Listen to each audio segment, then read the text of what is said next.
What is up? What is up? Welcome back to another NBA Rundown brought to you courtesy of Run Pure Sports and Run Pure Bets. I'm your host, Brett Astaire, joined today by Hoop. Hoop has been doing well in multiple DFS streets, but especially the NBA, and I can't wait to hear your thoughts on today's slate. Just some general thoughts on the NBA before we jump in. Yeah, it's been fun. It's been a good run DFS wise, sports betting wise. I believe my official picks on the show are 2-0. We're going to look to Mm-hmm. extend that to 3-0 today. I was looking over some of your stuff. I have a feeling we're going to be on some similar plays today, so that's always good. In terms of NBA overall, I mean, I think the one thing that kind of stands out is the unders. They said we're hitting like 60 some percent of the games are going under. Well, now you're finally starting to see these over unders, it seems like this week, start to really come down into that 210 range. I mean, we were seeing a lot of games kind of by default going to like upper two teens, like, 217, 218, 220. Now you start looking at this slate, and there's a lot of games that are closer to that 210 number. So it's something that's interesting. I mean, these stars, we haven't really seen like the massive games from these stars, and definitely the officiating is playing a role in that. So DFS wise, like going this balanced approach has been working out quite a bit. In some of these stars are having big games, but you're not really seeing the 70, 80 point games that we saw last season. The officiating, like I said, the way they're calling these games, I like it. They're not giving these superstars all these calls nonstop, leading to lower outputs for DFS and obviously for the game totals as well. So just a little thing to make note of before we dive in. Yeah, touch on 2 points that you said, and we will dive in. First thing about the officiating, I love it. I hope Roger Goodell and the NFL are watching because I personally believe the less penalties, the better. Let's just try and get rid of the egregious thing. We're out here, we're playing a sport at 100 miles per hour. These are the best athletes in the world. There is going to be some contact here and there. I like the way they're calling it now. And I think, AP is going to love to hear this. These overs are going to come back with a vengeance. And I'll tell you why. Hoop, as you watch, I know you love watching the NBA as much as me. You're not just plugging the numbers in and then just going off and having dinner with your family. You are camped out in front of the TV. JSU does that as well. Are you noticing the roles are getting more defined? We're going to get more production from these second units, and that is going to help push these as the numbers drop. Right, we're seeing a lot of 212s, 214s. It's going to push us back over. I started to feel it this week, and I can't wait for the great comeback. And I think AP and I will be involved in some overs on Friday. Finally, being able to feel good about playing those overs because it's been tough so far. Let's start with a game that I know we're going to agree on, and the market did as well. The Washington Wizards are laying 3.5 in Cleveland now. Hoop. Washington 7-3, Cleveland 7-4. I don't have them rated this far apart. Where did this number come from? Is this just going off preseason expectations? Because if you run a model like I do with this year, no prior, so I have nothing in my model that dates to last season. It's all just off this year's number. I have these teams like 2 points apart, and I even think I'm being generous to the Washington side. I'm surprised by this number. I like Cleveland. Run Pure Bet subscribers got it early at the opening number of 4.5. It's down to 3.5, depending on where you shop. Tell me your thoughts on this game. Yeah, I mean, looked at the schedule last night. It's the first game I bet. I bet the Cavs, and I don't really have the models or anything that I'm looking at. I apply more of like the eye test and what I've seen so far, and to me, very similar teams. I mean, you said it. Like your model in a neutral setting has it 2 points apart. I think these teams are just very similar. Both have exceeded expectations so far this season. Cleveland is at home. I mean, I guess the one thing is no Sexton, but man, Ricky Rubio has been playing so well where I don't think that's a big downgrade for them. They have guys that can score in the starting lineup. So for me, I'm looking at two teams that I view very, very similarly. I think they're very close teams. Got the team at home getting points. That's going to be an auto bet for me. So that, like I said, that's the first thing I jammed in. Love the Cavs at home in this spot. Fantasy wise, with the Wizards, we need injuries. They just don't. There's just not enough to go around with Dinwiddie, Beal, Kuzma, Harrell. Just not enough ball to go around. So if they're at full strength, team I typically avoid. We got a 13-game slate with some significant injury news. Can't imagine really going here on the Cavs side. They do have an injury, and that's Colin Sexton out. Darius Garland gets a big boost. Ricky Rubio coming off the monster 37 and 10 game, just monstrous performance. really has been playing well all season. I mean, obviously that's a little outlier performance, but without Sexton and his price tag on these DFS sites firmly in play, and then you have Mobley and Allen who just continue to crush. And they get the boost too with no Marketing or Kevin Love. So the Cavs are a very attractive team for DFS purposes. The Wizards, not so much. And love the Cavs as a bet. Yeah, when you talk about the loss of Sexton, I actually didn't downgrade the team that well. And it's almost like when we look at the quarterbacks, right? At the old saying, take it way back. How much is Joe Montana worth? Well, he's only worth half a point when Steve Young was backing him up. I think this is a similar situation because all it does now is give Rubio more minutes on a young team that was lacking leadership and kind of doing a your turn, my turn deal between Sexton and Garland last year. I think Rubio is a glue that really makes this team much better. Where it hurts the Cavs in the long term, I think is hurting Sexton's trade potential. They didn't extend him. He was obviously going to go. I think he's actually kind of underrated as a player. It's a bad fit for the team with him and Garland kind of doing the same things. You put him in a spot where he'd be able to be the only guy in that role. I think he's going to do quite well. I thought his defense improved. I think anything that you could say bad about as a player over the last 2 years, he's worked to improve. As an NBA fan, I would not be upset with acquiring Colin Sexton. I don't think he fit this team that well. I'm not downgrading him that much with the loss. So we both agree on Cleveland. And yeah, I agreed with you there. I think Rubio and Garland are both worth a look. Evan Mobley has been a producer too at 7K. You talked about those mid-range guys getting it done for you. Is he a guy that we might look to, or is there just too much tonight? I think Mobley and Jared Allen are both in the conversation for DFS purposes. Probably wouldn't play both together if you're making multiple teams or just one team. I would definitely one or the other. I mean, you can play both of them, but in separate lineups. But phenomenal play. I mean, you look at what Jared Allen has done recently. He's been over 40 fantasy points in 3 straight games, which include 2 55 spots. Just a phenomenal play tonight against the Wizards in what should be a competitive game. Probably prefer him a little bit more than Mobley, but I think Mobley is clearly in the conversation too. It's just a really fantasy-friendly situation here for the Cavs tonight. Multiple injuries. I mean, multiple guys out, and that's always key.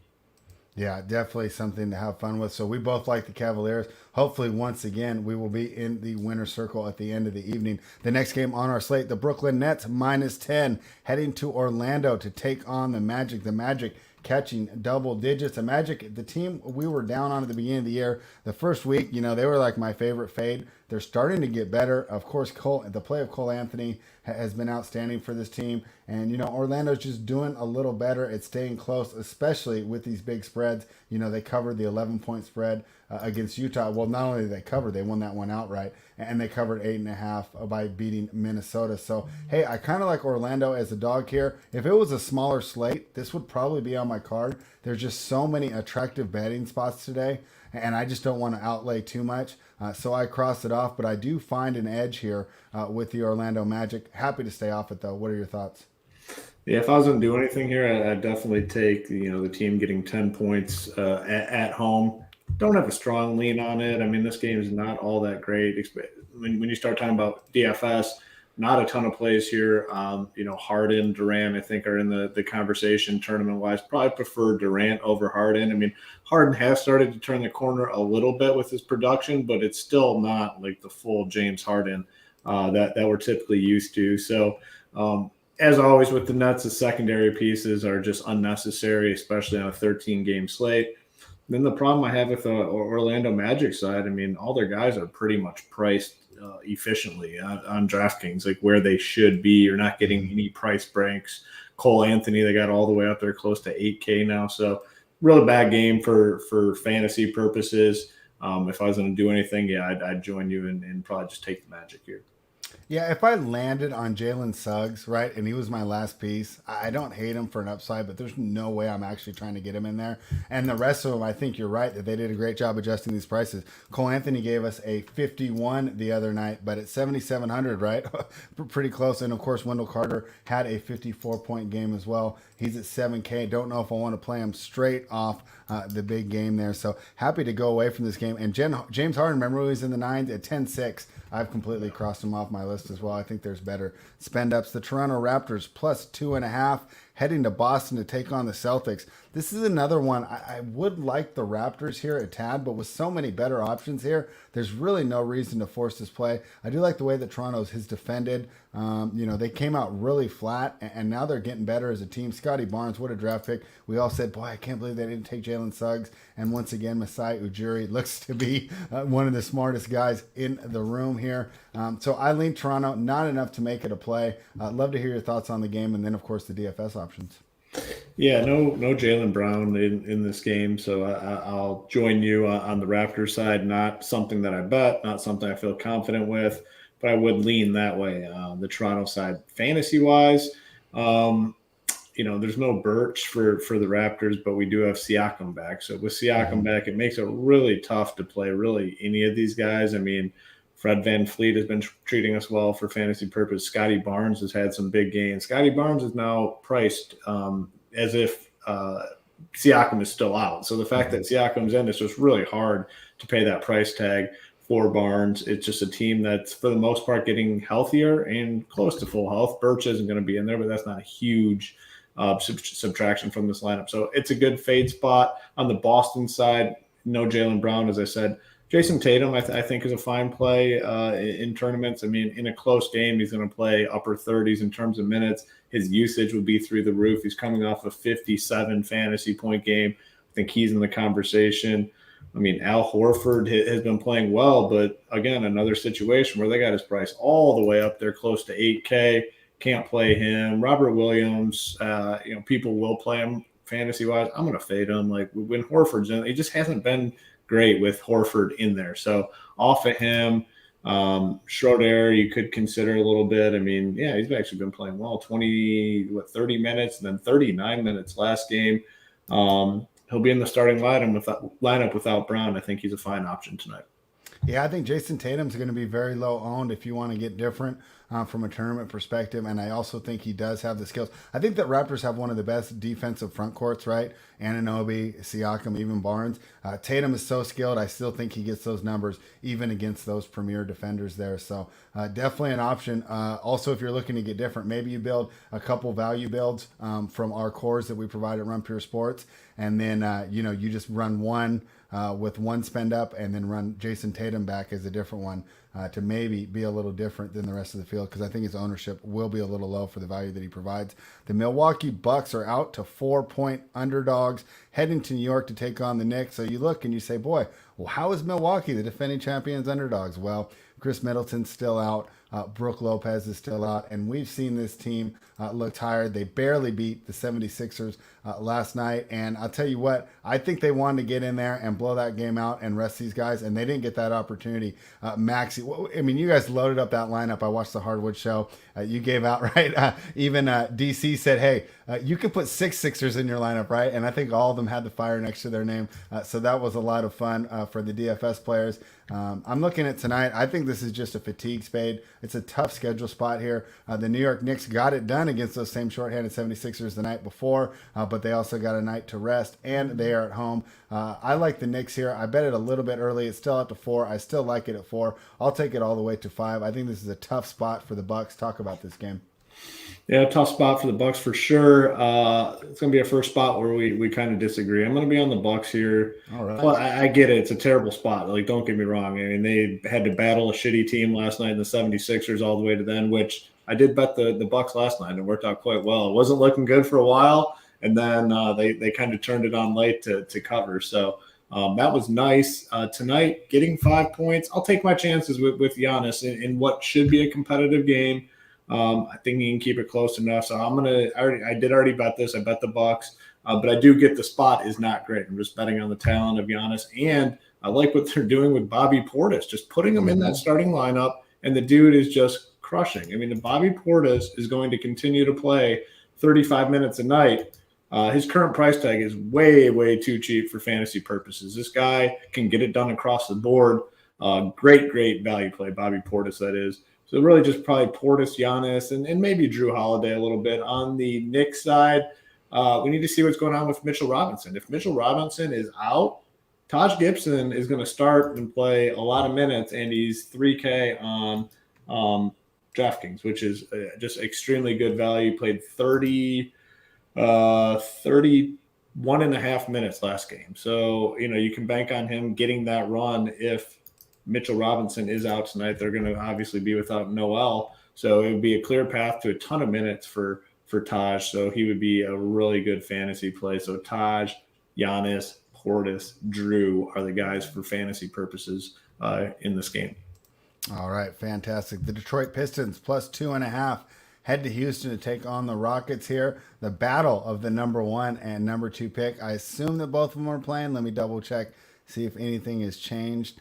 Looks like we're going to get both the stars out there, right? So this should be a fun game here. I like Houston. I just think they're such the better team at this point in time. I do like what Detroit's doing with the rebuild. I do believe Houston's a little farther ahead. Of course, the great offensive weapons of Christian Wood, Kevin Porter Jr., and Jalen Green when he gets hot. I add a little defensive Eric Gordon. I like the Pistons' strong, athletic front court. I just don't think it's going to be enough against a Rockets team that I think can score on anyone.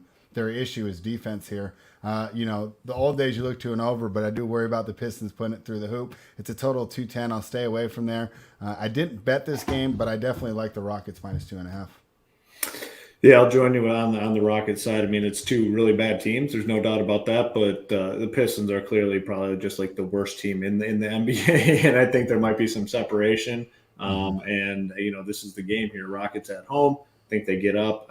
Christian Wood, Kevin Porter, like you said. I think our guys, they're just way better than anyone that the Pistons are going to roll out. So I'm on the Rockets side. Fantasy-wise, though, the only thing I'd be considering in this game is Cade Cunningham. 5.2K, so we were getting him super cheap last week. But price did come up. He's playing 30 minutes here. If he's going to play 30 minutes, I mean, the ball's in his hands a ton. Does good rebounding as well. So I think Cade is still a play here at 5.2K. Not a building block, but he's going to have some huge fantasy games this year. And, I mean, no better spot than against Houston. So if he's going to play 30 minutes, I wouldn't count him out to have like a 40 fantasy point game here.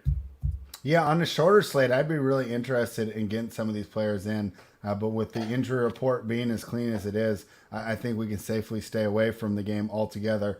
You're right, Cade does provide some value, but at 5'2", and the guy hasn't really had a shot yet, I think you're also fine with the fade Cunningham route. So let's jump on to the Charlotte Hornets, who are plus 4.5. They are heading to Memphis to take on the Grizzlies. All right, so this is the first one that came up very, very close to my numbers. Hoop, I don't even have a lean on this one. I think that they put the number right here. Charlotte, of course, I guess my lean would be this Charlotte team was, they're on a long road trip, but they didn't look that tired the other night. This is a very young team, and if they're able to, go through a road trip and still give out, good effort, right? It's a young team like these Charlotte Hornets that also have a nice little bench roll as well. So I had really problems getting involved with this game. I thought this was the best line on the board. What are your thoughts on the game? Yeah, I mean, it just seems like the right number. And, there's no need to push it. We have 13 games. If you want action tonight, like, why, push it? Maybe you have a strong lean on this one. I don't. Yeah. Spread doesn't like it. So I'm fine just being off of this one. I mean, if I was going to do anything, I guess maybe it would be Memphis. They've impressed me a little bit this year. But, man, I have on a scale of 1 to 10, I have like a 0.5 in terms of confidence.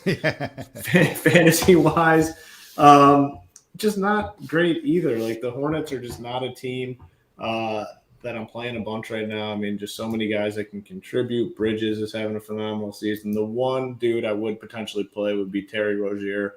Pretty cheap at 6.3K, but not like a core play or anything. And then on the Grizzlies side, favorite play would certainly be Jaren Jackson. He's 6.1K, and he has big upside. I mean, he can knock down threes, he can block, rebounds, all that. So Jaren Jackson, Terry Rozier, fine plays, not building blocks, just guys to keep in the player pool. Yeah, and I feel like I'm getting better at DFS now. I'm so much more sensitive to these price points, right? Yeah, John Morant, right? I mean, my eyes lit up at 9,100. Now at 9,900, feels about right. And I feel like, if you're there and you have the money, I think he'll be different. We talked about Tatum. I think he's another low-owned stud that could get more than 60. But it's just tough to project that as a for sure. So you guys are so much better with these spend ups than I am. But I'll tell you what, at 9,100, I mean, like it just seemed like I was throwing him in there like every single time. Now the price feels right. The Oklahoma City Thunder +5 playing the New Orleans Pelicans. Boy, I mean, you talked about bad teams, right? I think these teams have to be in the conversation here. Um, so, do we have Brandon Ingram news here? Let me double Oh, check. He's still still questionable, huh? questionable. Yeah. All right. Well, I'll tell you what. With no Ingram, give me if Ingram's out, I will jump in and I will take the Thunder. And I'm going to do a real simple handicap hoop. They're going to have the best player on the floor, right? SGA is like a legitimate NBA star, and then the rest of them, are assorted role players and G leaguers who happen to be wearing NBA uniforms here. Tough game to get involved with. I think it's completely fine if you stay away. But if Brandon Ingram is out, once again, I think there's a slight edge here to the Thunder. Now, this is a loaded card, and we don't want to put out too much, so you're fine staying away with it. I like the Thunder here. Talk to me about the side, and then also maybe some fantasy options. Yeah, again, it's another matchup here with two pretty crappy teams, but the spread is relatively wide. I'll take the 5 points too on the Thunder. They're not a great team by any means, but I mean they'll battle. I mean SGA is Josh Giddey looks pretty good. Lou Dort will be out there playing hard. They still play hard and they'll surprise you in some spots. Ingram, I'm assuming Ingram's going to be out. There hasn't really been any indication that he's going to be coming back. So. Valanciunas, I think, is still a play. He's been putting it just very consistent fantasy wise as of late. I mean, you see a bunch of like 40 fantasy point games. He's reached 50, he's reached 60. Like he can play. So give me Valanciunas. The price is getting up there, but I'm fine paying that. I mean, I'd definitely rather play like Valanciunas over Morant at 9.9. I'd rather save the 800 there for sure. I mean, I know there's different positions, but with the utility spot and the guard forward spot, a lot of flexibility. Give me Valanciunas, and for fantasy purposes, that's probably it. But definitely like the Thunder +5. All right, Hoop, and we're setting a great pace going through this huge card, so kudos to you. Dallas Mavericks +3.5, heading to Chicago to take on the Bulls. Another one where my numbers came out a little different here. I think we're on the same page. I don't think that you and I are impressed with Dallas. I think that we are completely impressed with Luka Doncic. Think that he's a top 5 player in the NBA, and really lament the team that Mark Cuban and the Dallas Mavericks have put around him. It is truly a one-man show there in Dallas. And now you look at a Chicago team, which is the exact opposite. Every day when I'm watching Hardwood Live, you guys, almost go past these Bulls because the usage is so evenly distributed amongst talented players, right? And so unless there's an injury, it's really tough to get involved. But let's go ahead and transfer this back to the betting now, right? So on one side, I got one guy that's leading the whole team and just hoping that Hardaway or Brunson shows up to give him some support. And on the other side, I got Billy Donovan, who doesn't even know where to go on offense because he has so many good options. DeMar DeRozan, underrated how much of a great asset he would be to this team. Give me the Chicago Bulls. What do you think, Hoop? Oh, you're muted. First time. Yeah, I'm like one of the number one Mavericks haters. I have no respect for the team. I mean, I just look at the roster. It looks rough. I mean, you got Luka, obviously. Outside of him, I think Brunson's probably their second best player. Porzingis is just, I think, super overrated. So look at this Bulls team, and it looks nice. And so, yeah, give me the Bulls here for sure at home. They've been very impressive so far to start the year. I don't think this number is big enough. So I'm on the Bulls. In terms of DFS, your point is it still remains true. I do not want to get involved in the Bulls unless there's an injury or a really appealing price tag. We do happen to have the appealing price tag today, and it's Zach LaVine for some reason only 7.6K on DraftKings. And I haven't played barely any Bulls all season long. I had some DeMar DeRozan early on in the year because his price was low. Well, now Zach LaVine's price has come down to that range. I mean, he's a guy, more times than not, he's going to go out and get you about 40 fantasy points with the upside for more. Now he's at a point where if he goes out and gets you that 40, you're sitting pretty at 7.6K. So I really like Zach LaVine. Price point play today. I think he's a really good price point play at only 7.6K. You can always play Luka. Obviously, if this game does stay close, he'll get a lot of minutes. And he's typically productive across the board. So Luka and Zach LaVine, the only plays here. Wow, I didn't even notice he was so low. And you talked earlier about so far this NBA season, the balance builds have done better than the Stars and Scrubs, which I think is different than last year, because I remember when he ended the season last year, right? It was all a bunch of 3K guys, and then we were jamming in Giannis, Luka, Dame, all those guys. But this year, the balanced builds have been the way to go. And if you can tell me I can start a balanced build with Zach LaVine, who has that like 10K guy potential there at 7-6, sign me up. I think that's my favorite one of all the fantasy plays you've given today. And also Jake the Degenerate agrees. I mean, the Bulls, this is a great spot here. I mean, it just feels like going to one of those buffets in Vegas looking at this board today. Hoop, there's so many options. I just don't even know what I want to indulge in. The Sacramento Kings head to San Antonio to take on the Spurs. The Spurs are -1 here. Number seems a little right when you go through the numbers on this team, but I also think that the Kings' schedule has been much tougher than the Spurs so far. I'm not sure if the numbers that your models are going to spit out or that the projections are going to spit out really are truly measuring how good this Kings team has played so far. Low expectations, of course, lead us to believe that 5-4 is pretty good. But when you haven't made the playoffs in 15 years, right, we will take it in Sacramento. I do like them here tonight against the Spurs. But like I mentioned earlier with the buffet, so many options. Did not make my card as I didn't have it as a strong edge. Still leading the Kings here. Two teams that play similar. They're going to be a little smaller. They're going to be fast, young, quick, shoot the three ball, lots of mistakes that will bother their coaches as these teams learn and develop here. I like the Kings. Not strong enough to make it a bet, though. What do you think? Sorry, just finishing up I just realized I didn't bet the Bulls. I was looking at the card earlier. Get that in there. Get that in right now. I think it's going to be popular, too.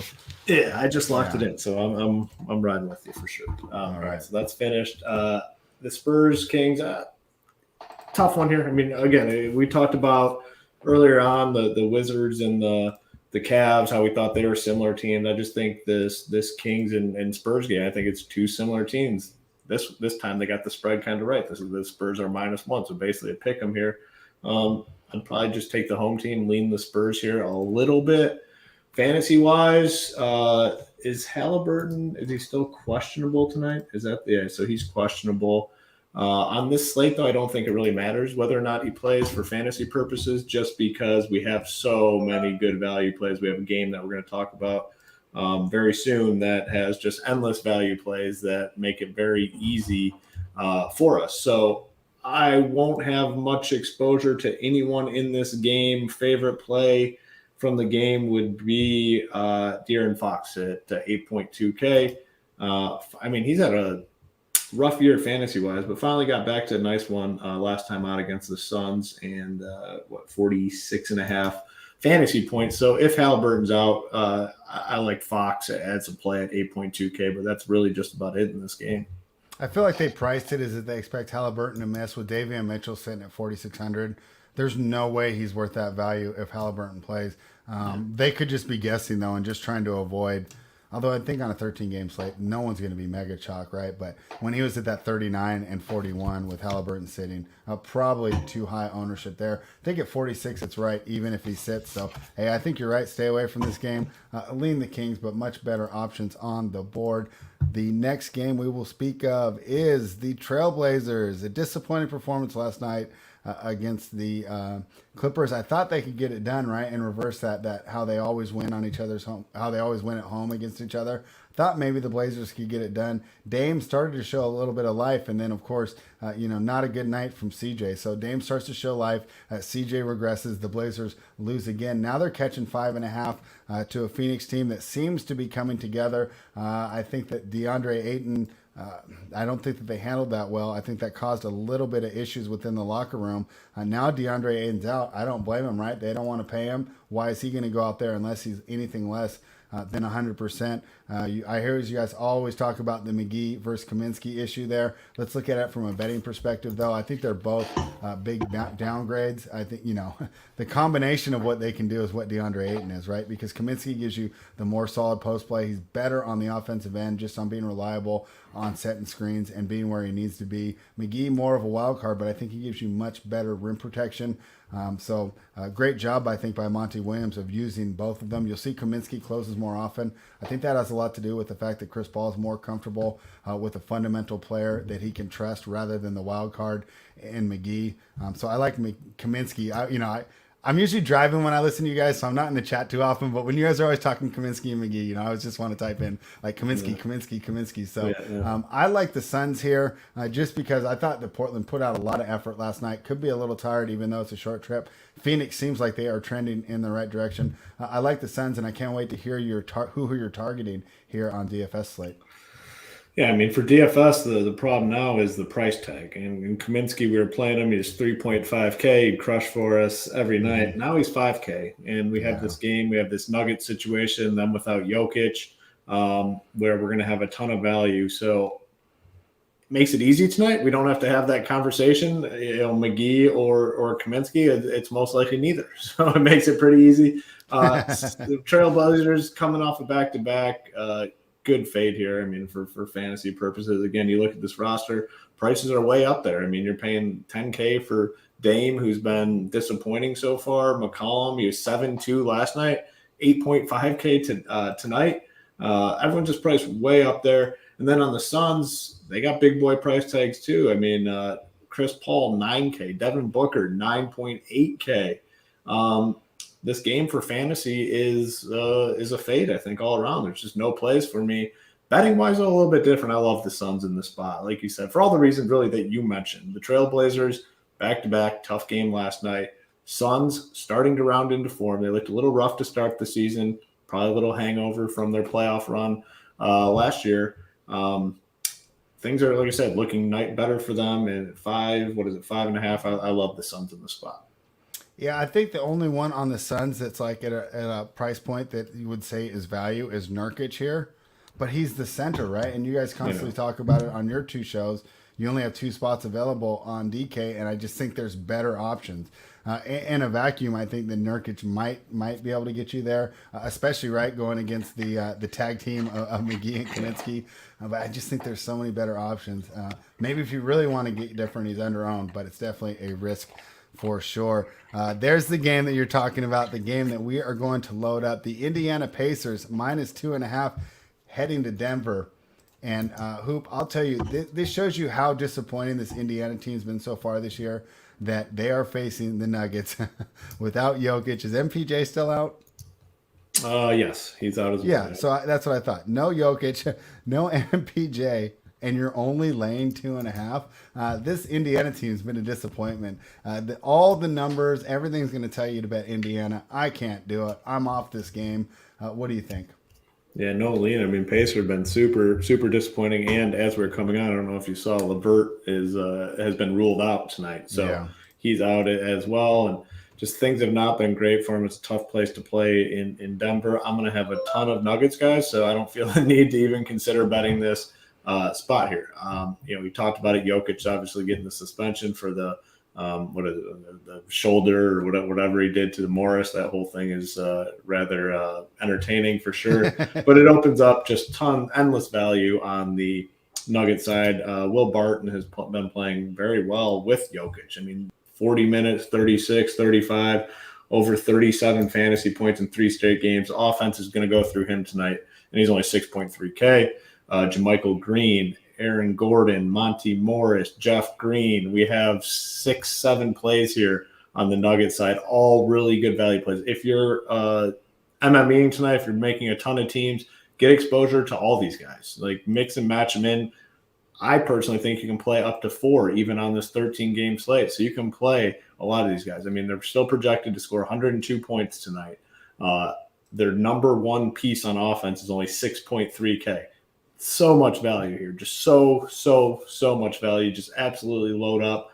On the Pacers side, with LeVert out, it sounds like Brogdon's going to play. If he does, I think he's fine at 7.5. Sabonis at 10.2. I mean, Sabonis should really have his way in this game. He hasn't been great lately. The Pacers haven't been great lately, but could be a decent spot for these guys to bounce back fantasy-wise in what's looking like a competitive game here against undermanned team. So tons of guys on the Nugget side, Brogdon, Sabonis on the Pacers side. Yeah, Jeremy Lamb caught my eye, but boy, he hasn't done anything this year. Nope. Yeah, all right. So we'll stay away from him. Who do you think is your favorite Nuggets value here? Guy, it's funny because obviously I'm not as big college, but I do a lot of draft study. So I hear you guys saying some guy named Bones Highland, and I'm sitting there like, Bones Highland is good. Like we want, he's good, like. But he's a project. We knew he wasn't ready, but he has that potential to be I would say like a Jordan Clarkson type 6-man. So I was actually interested in throwing him in there. He's at 3,300. You mentioned Will Barton. Who else? If I did go 4 Nuggets, who would be the other 2 you would suggest? JaMychal Green. I'm assuming he starts. Aaron Gordon. I think he has the ability to lead an offense. Like he can be one of the main scorers on offense. We've seen it in the past in Orlando. His role's just different with the Nuggets. Tonight is a different story though. They're going to need guys to step up and be big time scorers, big time contributors on offense. I think Aaron Gordon can be that guy. So Barton, Gordon, JaMychal Green, Monty Morris would be my favorites. You can Dozier, Bones Highland is definitely in the conversation. Jeff Green off the bench. I mean, you got 7 guys really that are in play on the Nuggets side. And like I said, for DFS purposes, if you're MMEing, get exposure to all these guys because I mean, there's enough ball for 4 of these guys really to go off, maybe even 5. We saw it last night with the 76ers. I mean, a thin team missing their key pieces. They had like 6 dudes go off when you take their price into consideration. Yeah, and never believe Doc Rivers, right? I'm going to have to play 10 guys. Yeah. I looked, I'm like, you pretty much only played 7. I mean, technically 8 went in there, but I think one guy had less than 5 minutes. So, I mean, Doc, come on, man. Like, let's go ahead. He's so great with all the social issues and just as a leader. And then it's like, can't you just tell the truth about your rotation? It's not like I think you gained a competitive advantage there, right? He does it with like Embiid all season. Embiid's going to be when Embiid comes back, he'll be questionable every single game. 80-90% of the time he'll play, and then he's going to surprise you the other 10 to 20 when he just randomly sits him out. It's like what edge are you trying to gain? Like a regular season NBA does not matter in terms of winning the championship. Yeah, someone needs to get Doc Rivers the memo that DraftKings is an official sponsor of the National Basketball Association. The Minnesota Timberwolves plus 7.5 heading to Golden State. This number opened at 7. The market is moving it the right way. How can you bet on the Timberwolves right now? Boy, talk about a miracle cover, right? We love to complain about our bad beats. What about me having that Memphis 5.5 against Minnesota the other night? Cat banks the 3 in there to go to overtime, and I felt it. I said, we're going to cover this because they should have covered to begin with. The Minnesota was so lucky to be that close. And you just watch. I mean, it's just... in my mind, you got to move on from Cat right now. You move on from Cat, you get pieces. Let Cat be a number 2 like Anthony Davis, right? He's not a number 1. He just look at him with the personality. Even when all that stuff was going on, look at his face. Like he didn't have that like Jimmy Butler, right? Like leadership style. He just looked confused and lost too. I'm like, the rest of the team can't feed off that. Anthony Edwards doesn't act that way. Anthony Edwards is also on a different timeline than him. I think 5 to 6 years younger than him. I think it's time to get rid of this experiment. Let Towns be a number 2. Let him learn from a real leader here. That being said, we're not here to play 2K with the Timberwolves roster. We're here to cap the game. I still like the Warriors at 7.5.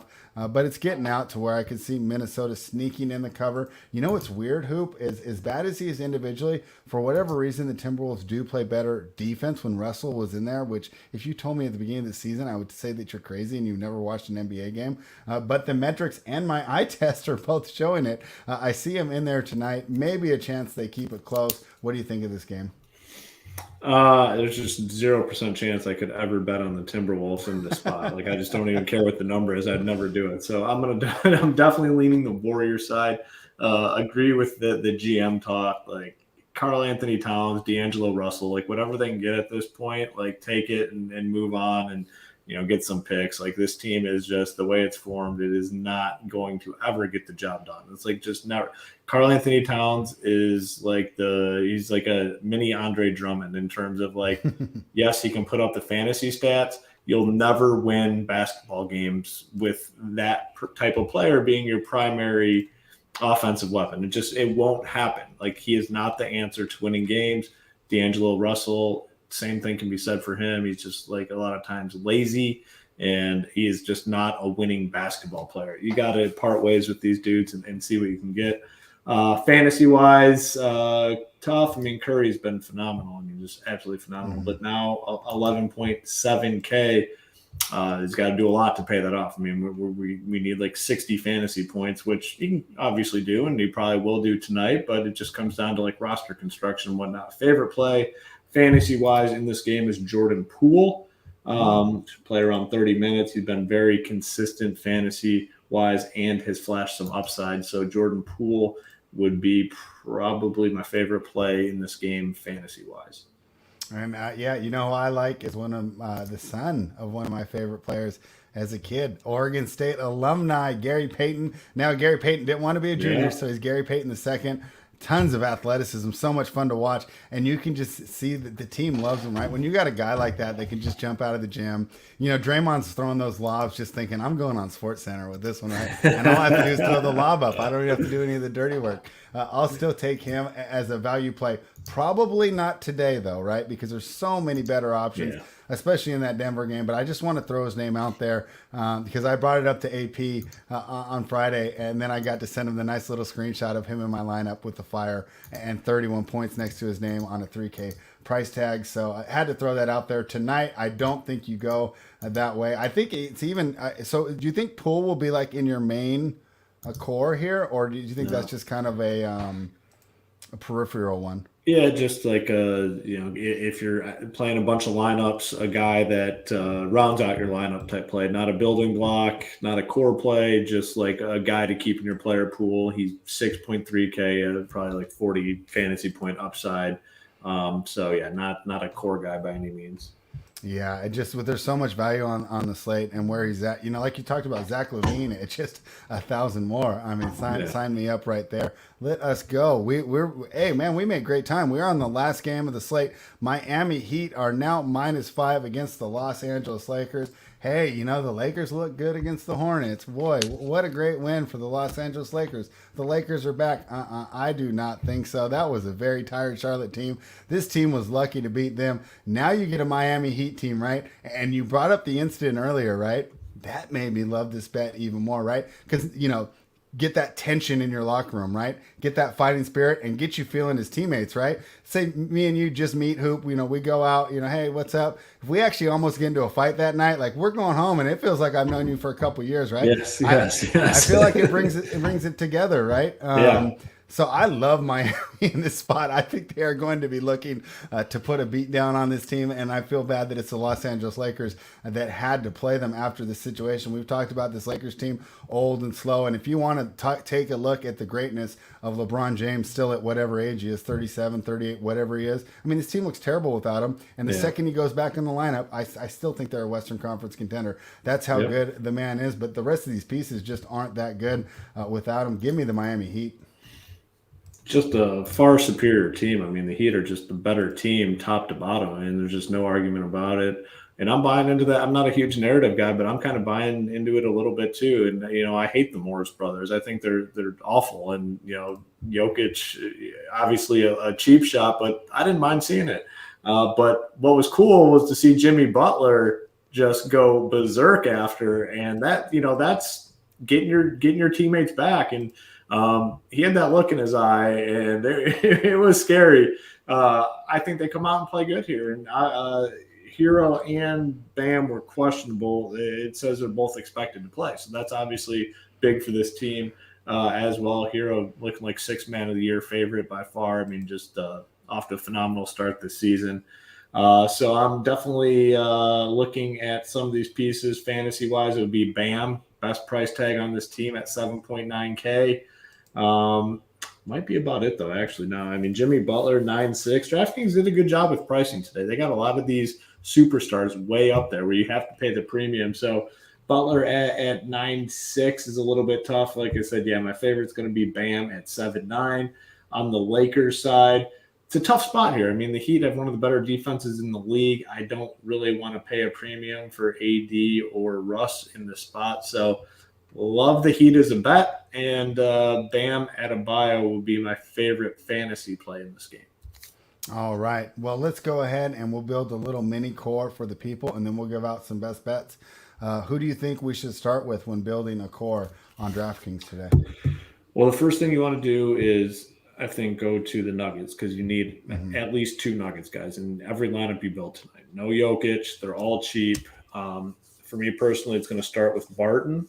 Okay. And then probably JaMychal Green. So I think those guys are close to like lock button plays. So you definitely want some exposure to those guys. You want exposure to Nuggets overall. If you don't play those two, if you don't like them, play Monty Morris, play Aaron Gordon. A lot of different ways to go. But I'm going to say Barton, JaMychal Green. We're going to go with our boy Levine at 7.6K.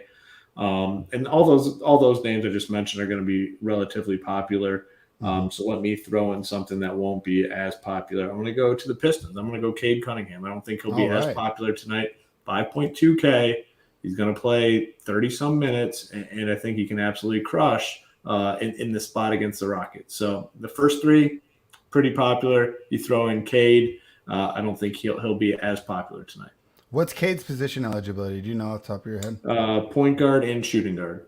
Oh, okay. I was in the small forward tab. Let me throw Cade in there, and I will have the 4 to build on for the rest of the day. And, of course, while I am building the rest of that lineup, I will be watching the content provided you by runpuresports.com. If you're not already a member, head on over to Run Pure Sports. You will get access to all the cores. I think Hoop gets the day off today, but you'll have Big T, JSU, Titletown, Draft Sheet, Gary, Glaucoma. I mean, just wonderful content here every single day. You will get the one show for free, so make sure you're watching that one and subscribe to the channel. And then members get the Up to Lock show, which is so much fun as they navigate the final news. And I always say there's no one better just on the spot, right? 15 seconds, Jeopardy style, to give your answer than JSU. He does such a great job on that show. Of course, use the promo code GETBETS to get access to all my plays, Tyler's plays, JJ's plays. You'll get access to the Sports Kegs live show, which is one of the most profitable things going in this industry today. The spiel is said. Hoop, let's give them the best bets.